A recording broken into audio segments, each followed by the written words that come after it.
And as we were moving in, there was a medical building being constructed next door. In fact, we shared a driveway. And my staff saw the sign for next door, and it was Lifeline of Ohio, and they weren't familiar with that. And when they saw the sign out front that said organ transplant and tissue bank, they came to me and said, what's the place next door going to be? I mean, we're a financial institution, but what's a tissue bank, you know?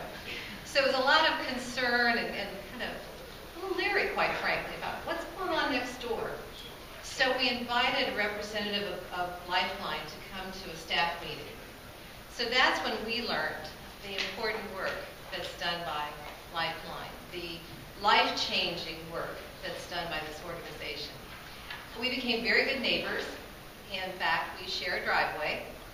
And over the years, they've been very gracious in allowing us to share the parking facility, which was used this year by the Dublin Area Rotary, has been used in the past by other organizations as a fundraiser. So I'm very, very pleased that we do have speakers this morning from Lifeline. Kent Hollaway, who is the CEO of Lifeline, and also Marilyn Pongonis, who's responsible for public relations. But before I turn it over to them to speak, we do have a presentation.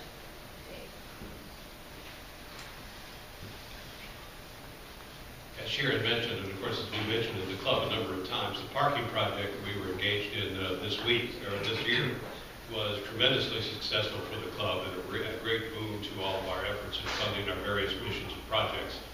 And that was thanks to Sharon, who brought it to our attention, BMI, who allowed us to use their parking lot, and Lifeline of Ohio, who also allowed us to use their parking lot.